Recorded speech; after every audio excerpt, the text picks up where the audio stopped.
नमस्कार मेगाहर्ट्ज तथा internet online के www.radiobaadal.com ऐसे ही सरलाही जिला के गोड़िया में रहल धड़कन एफएम 91.8 मेगाहर्ट्ज तथा इंटरनेट ऑनलाइन के www.धड़कनfm.com हमारे पात्रों साथ नेपाली पात्रों में एक साथ प्रसारण हो रहल बादल खबर में स्वागत करते हैं हम नूर आलम बादशाह। पूर्व पश्चिम राजमार्ग अंतर्गत सरलाही की बागमती नगरपालिका 6 पुराना चौकी में काल शनिचर के भइल मोटरसाइकिल दुर्घटना में मृत्यु होखला व्यक्ति ईश्वरपुर नगरपालिका के भइल खुलल बाटे।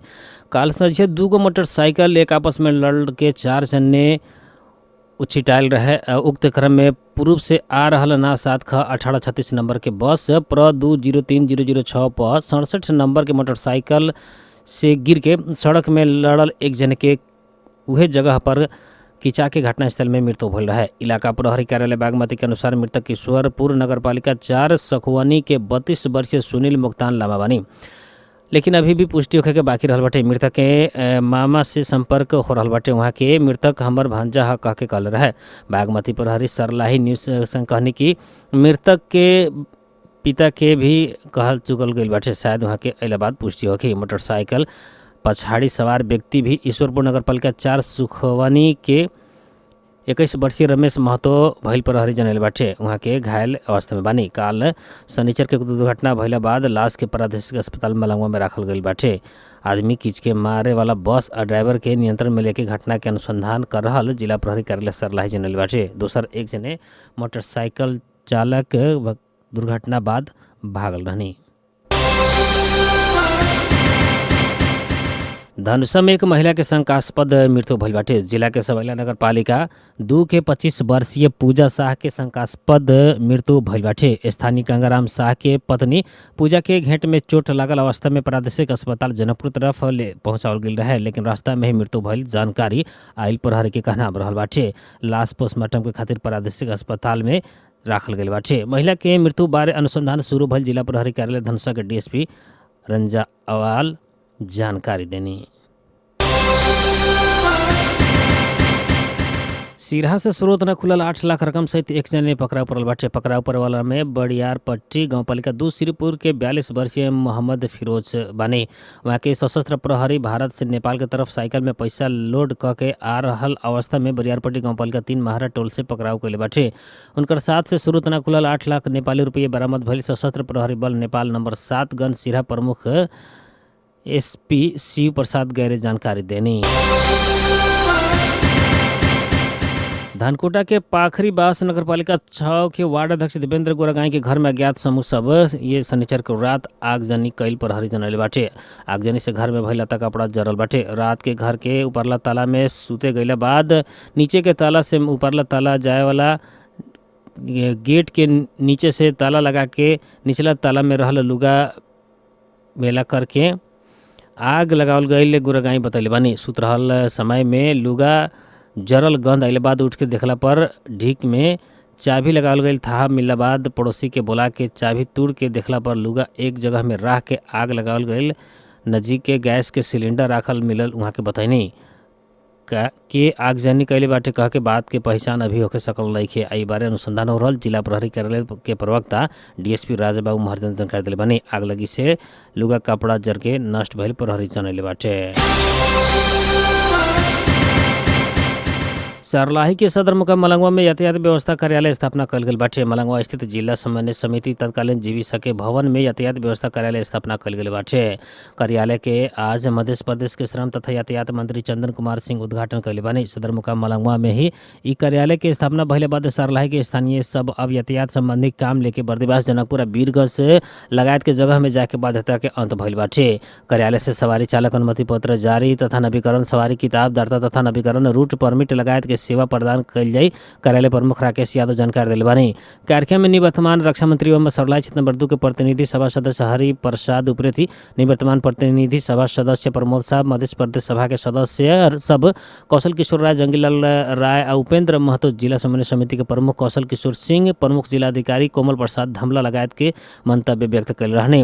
वक्ता लोग जिला में यातायात व्यवस्था कार्यालय खुलल प्रति खुशी व्यक्त करत सरल और सहज हिसाब से सेवा प्रवाह करेला सुझाव दिले बानी। मध्य प्रदेश प्रदेश के 8 जिला मध्य सर्लाही में 7वां कार्यालय के रूप में यातायात व्यवस्था कार्यालय स्थापना भइल बाटे।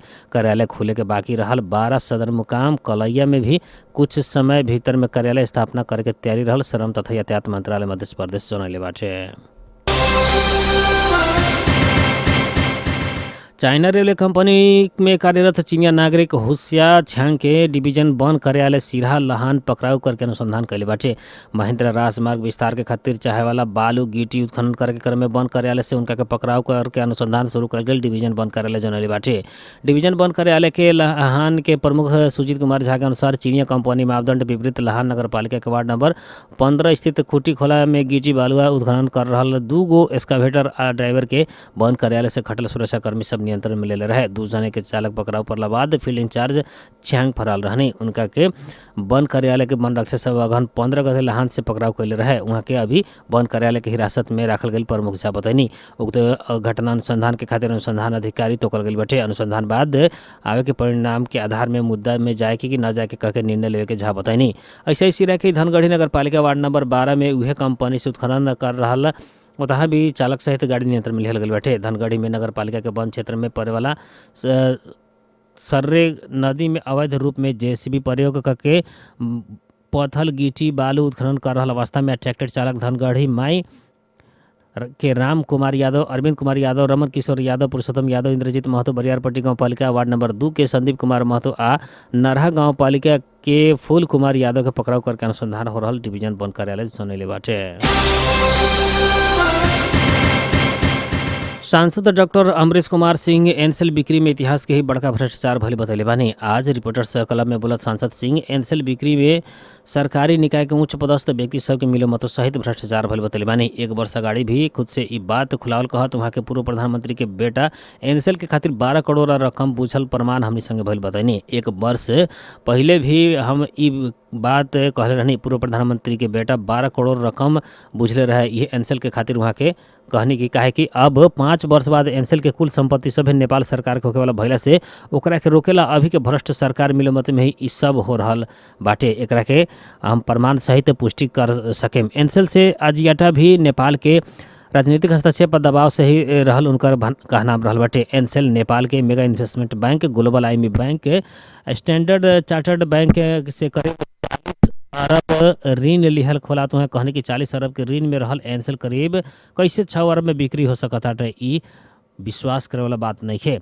एनसेल के कर्ज छली में विभिन्न राजनीतिक दल के नेता सबके करोड़ों रकम बुझल प्रमाण हमनी संग रहल वहाँ के कहना रहल बा। अपने साथी के छुरा प्रहार कैले पर पोर्चुगल में 1 जने नेपाली युवक की मृत्यु भइल बाटे। छुरा प्रहार से गंभीर घायल भइल कुसमा नगर पालिका 13 खौला पर्वत के 36 वर्षीय धन बहादुर छेत्री के इलाज के क्रम में मृत्यु भइल बाटे।